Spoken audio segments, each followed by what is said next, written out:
거잖아. 당신 누구야?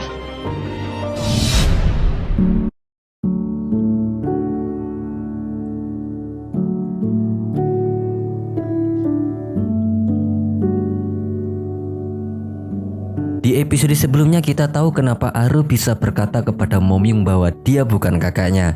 Ya, hal itu karena Pak Agus memberitahunya.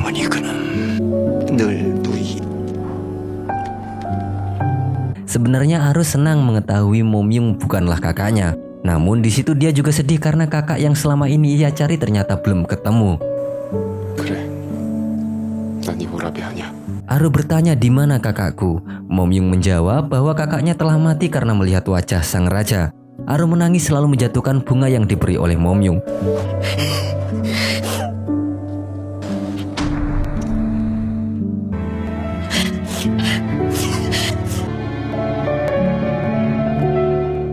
Saat ia menangis, Sam mengikutinya. Aru lalu menangis di pinggir sungai sejadi-jadinya. Sedangkan Momyung tampak kecewa dengan kebenaran. Karena Sam telah pergi, jadi di kamar tampak Pak Oh menggantikan Sam yang tengah pergi. Dia didatangi Soho, untungnya identitasnya tak diketahui. 뭔 일 없었냐? 다들 날 피하는 것 같고. 뭐야? 너 아프냐? 알았음. 빨리 나. 가면 누굴 확 그냥. Sam lalu mencoba menghibur Aru. Dia bertanya siapa yang membuatnya menangis. Namun di situ Aru bilang dia menangis karena dirinya sendiri. 내가 묻은 것 때문이요. Aru berkata di sisi lain dia benci, di sisi lain dia juga sangat lega. 너무 싫고 시끄러워서. Saat malamnya Aru pulang dan melihat ayahnya. Dia menyayangkan perbuatan ayahnya yang selama ini tak memberitahu identitas Momyung. 또 뭘 숨기고 계신 건데요? 아버지.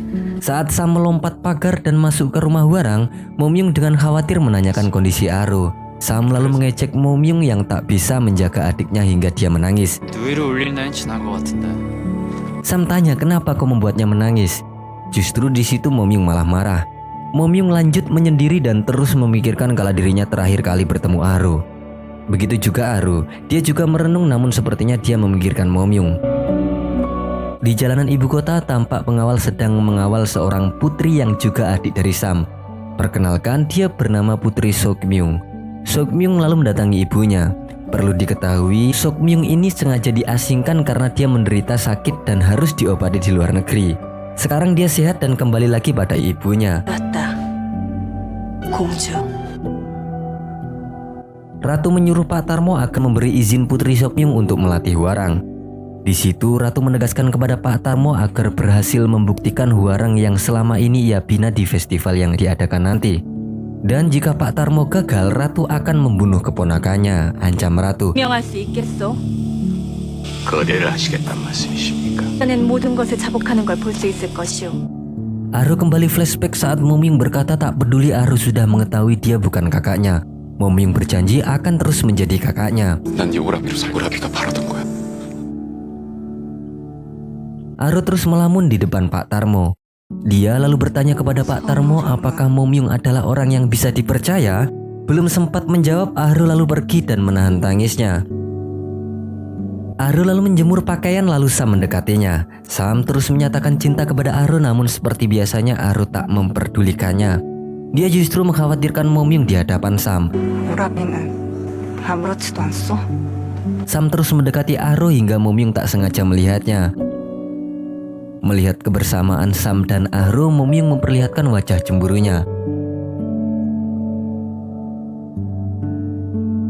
Scene berpindah pada Putri Sokmyung yang tengah melihat-lihat kondisi rumah dan isi Hwarang. Dia melihat keadaan sekitar hingga para Hwarang yang melihatnya terpikat dengan kecantikan Putri. Berbeda dengan Soho, dia masih mengagumi ibunya. 내 취향은 아니야. 어머니랑 안 닮았어. Kala itu Sam juga melihat Putri Sokmyung yang sebenarnya itu adalah adiknya.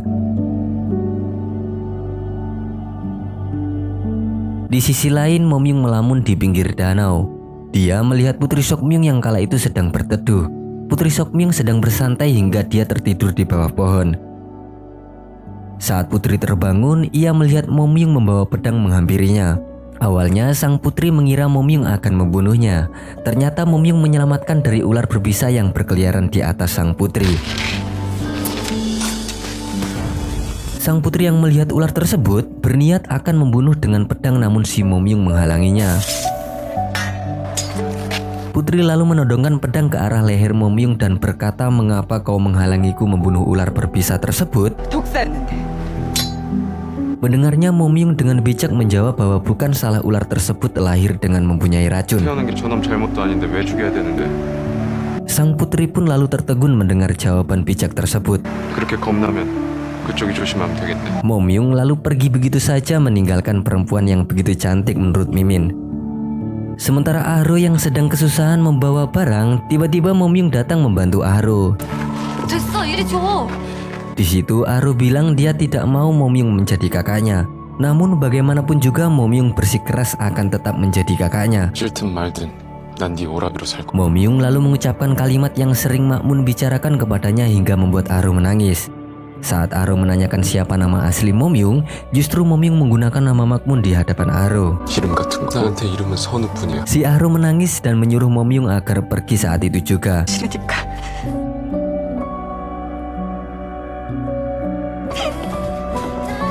Saat malamnya, Putri Seokmyung terus mengingat kejadian tadi siang saat bertemu Momyung. Dia sepertinya kagum oleh ucapan dan tindakan Momyung, dan itu artinya itu adalah cinta pada pandangan pertama. 독을 품고 태어난 게 저놈 잘못도 아닌데 왜 죽여야 되는? Di sisi lain ada Ban Ryu yang terus memikirkan ucapan ayahnya bahwa mau tidak mau Ban Ryu harus menggagalkan penampilan Hwarang. Hal itu tak lain karena suruhan ayah angkatnya. Ya, si bocah tua nakal Park. Keesokan harinya Pak Agus memberikan pelajaran tentang tarian kepada Hwarang. Mereka tampak bersemangat mengikuti pelajaran tersebut. Mereka mulai melemaskan otot-otot mereka.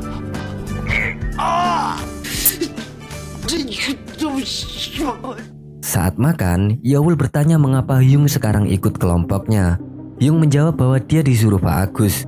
Soho lalu lanjut bilang ke teman-temannya bahwa tarian di festival nanti harus sebisa mungkin membuat Ratu puas.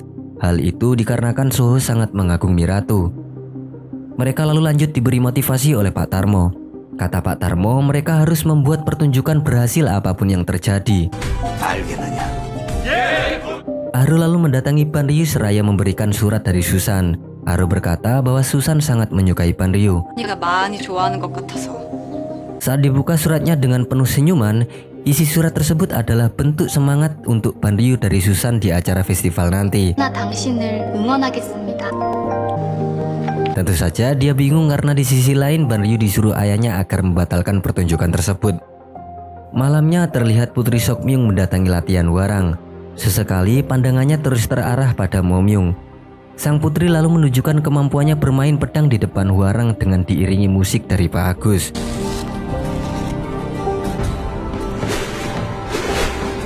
Putri lalu lanjut bilang pada Hwarang agar pertunjukannya harus benar-benar berhasil. 알겠습니까? Scene berpindah pada bocah tua nakal Park yang kala itu sangat percaya diri bahwa penampilan Hwarang akan gagal. Dia sangat berantusias melihat wajah murung sang ratu. 모르겠네. Di sisi lain, Aru bertemu dengan Momyung. Aru bilang akan membiarkan Momyung menjadi kakaknya. Hal itu karena keinginan ayahnya, karena semasa hidupnya, hidup sang ayah hanya digunakan untuk mencari kakaknya. Oleh karenanya dia mencoba mengakui Momyung sebagai kakak karena kasihan dengan ayahnya. 아버지. 평생 오라버니만 찾아다니셨던. Scene berpindah pada sang ratu yang tengah diobati oleh Ah Ji-gung. Pengawal lalu datang memberikan teh kepada ratu. Saat hendak diminum, Ah Ji-gung lalu menatap sang ratu dengan penuh ketakutan karena sejatinya Ah Ji-gung sebenarnya tak mau ratu minum teh tersebut. Sang ratu pun gak jadi meminum teh tersebut. 다시 시작하자는 내 제안. Saat Ah Ji-gung hendak pergi, sang ratu lalu menanyakan tentang permohonannya kepada Ah Ji-gung untuk memulai kehidupan baru. Namun Ah Ji-gung malah mengalihkan pembicaraannya. 의복을 든든히 챙기십시오. Kemudian saat malamnya para peserta Hwarang tengah bersiap-siap dengan pertunjukannya. Mereka berlatih di tempat yang telah disiapkan guna persiapan untuk festival yang diadakan beberapa jam lagi. Mereka bersemangat kecuali Ban Ryu. Tentu saja Ban Ryu dilema hebat lantaran sang ayah menyuruh agar menggagalkan pertunjukannya. Acara festival pun sebentar lagi akan diadakan. Para pejabat sudah menempati di kursi yang telah disediakan. Kemudian tak lama Kang Sung datang menghampiri si bocah tua nakal Pak. Sepertinya Pak akan memberikan Kang Sung tugas ya guys. 감사합니다. 영실군. Di sisi lain terlihat Aru mulai datang di tenda. Yowul menyuruh Aru agar membantu mendandani para huarang. 자, 여긴 이거 잘 안 매져. 매줘. Setelah itu kemudian Sam pergi. Begitu pula Momyung, dia juga ingin pergi. Sementara Ban Ryu yang sudah siap dengan pisaunya, dia berencana akan menggunakan pisau tersebut guna merusak alat musik. Namun hal itu tak jadi karena Momyung datang dan bertanya kepada Ban Ryu mengapa dirinya tak berkumpul bersama teman-teman yang lainnya. Ban Ryu pun lalu pergi. Di panggung festival para penonton mulai disuguhi pertunjukan dari masyarakat berbakat. Tampak Ratu dan Putri juga sudah datang. Ratu kemudian mengeluh pusing dan hendak ke tenda guna beristirahat sebentar. Sebentar lagi huarang tampil, mereka tengah berbaris bersiap-siap untuk menunggu panggilan. Di situ mereka dibuat bingung dengan menghilangnya Ban Ryu dan Sam. Kala itu Ban Ryu dengan mata berkaca-kaca tengah menyendiri. Di tempat lain Sam ternyata mendatangi sang ratu. Si Aru yang mengetahui Sam tidak ada merasa prihatin. Dia pun mencarinya dan menemukan Sam tengah bertemu si ratu. Si Aru yang penasaran lantas mengintip pertemuan mereka. Kala itu sang ratu menyuruh Sam agar pergi karena jika Sam menari di depan rakyat, mau ditaruh mana martabat raja. Namun di situ Sam meyakinkan ibunya bahwa tidak ada yang mengetahui bahwa dirinya adalah raja. Sang ibu lalu menyuruh Sam agar menikahi putri Sokmyung sesuai tradisi turun-temurun. Mendengarnya tentu saja Sam marah dan bersikeras akan mencari jodohnya sendiri tanpa menikahi adiknya itu. Semua percakapan tersebut didengar oleh Aru hingga Aru tahu siapa sebenarnya Sam itu. Ya, tentu saja Aru sekarang sudah tahu Sam adalah raja. Pengawal ratu yang melihatnya pun langsung menyergap Aru dan membuatnya pingsan.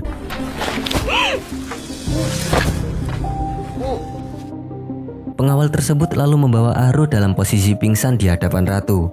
Sang ratu marah mengetahui Aru telah melihat anaknya. Ratu lalu mencabut pedang pengawal dan langsung mengarahkan pedang tersebut tepat di depan wajah Aru. Belum selesai persoalan si Aru, di tempat lain para huarang menyaksikan alat musik yang nantinya akan ditampilkan mendadak rusak. Mereka pun lantas bingung siapa yang melakukan hal tersebut. Dan episode 9 pun berakhir dengan beberapa tanda tanya besar. Bagaimanakah pertunjukan huarang? Kemudian bagaimana nasib Aru selanjutnya? Karena kita tahu siapa saja yang melihat wajah raja pasti berakhir tragis. Saya Max pamit undur diri dan wassalamualaikum.